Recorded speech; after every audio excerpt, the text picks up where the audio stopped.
नमस्कार किसान भाइयों, मैं सोनू अड्डा फिर से लेकर हाजिर हूँ आपके अपने चैनल एसके अड्डा फार्मिंग में। किसान भाइयों, आज का वीडियो बहुत ही खास होने वाला है। इस वीडियो के अंदर पेड़ी गन्ने या पौधे गन्ने में ग्रोथ और कल्लों के फुटाव की जो समस्या रहती है, किसान भाइयों अपन इसके अंदर कई सारे खाद डाल चुके हैं और स्प्रे भी लगा दिया है, फिर भी गन्ना उठान नहीं ले रहा है, सही से ग्रोथ नहीं आ पा रही है। इसके लिए मैं आज 5 ऐसी खाद और एक बेस्ट स्प्रे बताएंगे। बस आप वीडियो को एंड तक पूरा देखें। यहाँ किसान साथियों, सबसे पहले आपको ये सुनिश्चित कर लेना है कि गन्ने की पत्तियों पर कोई रस चूसक कीट तो नहीं है। कई बार होता ये है कि हम खाद पर खाद डालते रहते हैं, इन कीटों का ध्यान नहीं देते जो हमारी फसल की पत्तियों में दीमक की तरह रात दिन चाटते जा रहे हैं। यदि जल्द ही बारिश हुई है या रात के समय तापमान में गिरावट होती है और दिन के समय में ज़्यादा गर्मी होती है, ऐसे में ये कीट ज़्यादा पनपते हैं। उत्तर प्रदेश के गन्ना किसान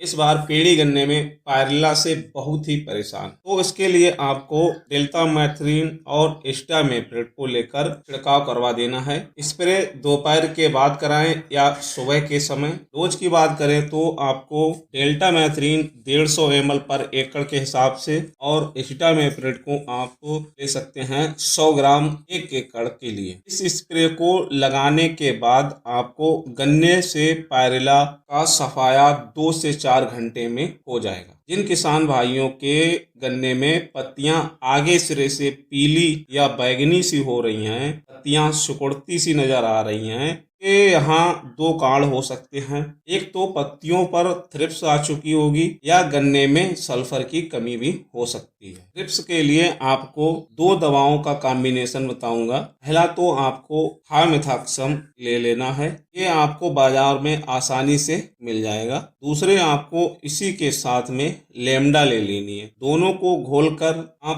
पंप में एक साथ डालें और स्प्रे कर दें। ये थ्रिप्स और किसी भी प्रकार की सुंडी पर आराम से कंट्रोल कर सकता है। अब बात कर लेते हैं गन्ने में खाद क्या डालें। किसान भाइयों, आपने पहली सिंचाई कर दी है और उस समय उस टाइम पर आपने कोई भी खाद नहीं डाली है, तो हमारे दूसरे पानी पर जब हम दूसरी सिंचाई करने जा रहे हैं तो आपको 4 से 5 खादों की जरूरत पड़ने वाली है, जिसके हमारे गन्ने की फसल में बहुत सारे पोषक तत्व मिल जाएंगे जो इस समय पर जरूरत होती है। इसके लिए सबसे पहले आपको मैग्नीशियम सल्फेट ले लेना है। मैग्नीशियम सल्फेट जब हम अपने गन्ने में डालेंगे तो पौधों में हरापन बढ़ेगा और साथ ही साथ जो सल्फेट यानी सल्फर भी मिल जाता है, वो पौधों को बढ़ती गर्मी के स्ट्रेस से बचाएगा। इसे आप 10 किलोग्राम पर एकड़ से ले लेना है। वहीं दूसरी खाद के रूप में आपको दानेदार बेंटोनाइट सल्फर,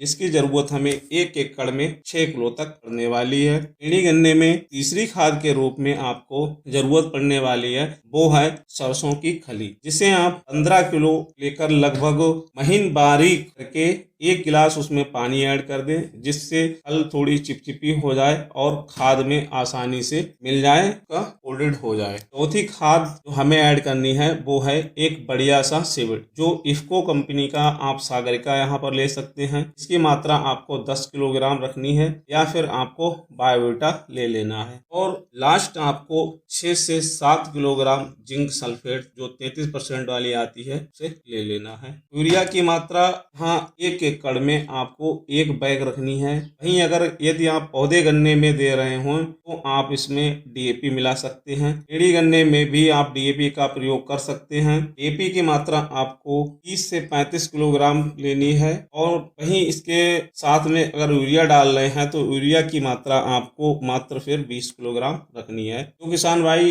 डीएपी नहीं डाल रहे हैं या डीएपी उनके पास अभी अवेलेबल नहीं है तो वो केवल यूरिया को 1 बोरा ही मिला लें। किसान भाइयों, इन सभी खादों को मिलाकर अच्छे से बिखराव कर दें और सिंचाई कर दें। आपको 1 नंबर के बेहतर रिजल्ट देखने को मिलेंगे। दूसरी सिंचाई आपको जल्द ही करनी होगी, यानी 15 दिन में लगभग 2 सिंचाई की जरूरत पड़ने वाली है। किसान भाइयों, वीडियो कैसी लगी कमेंट में जरूर बताएं। साथ ही चैनल पर पहली बार आए हैं तो चैनल को सब्सक्राइब जरूर कर लें।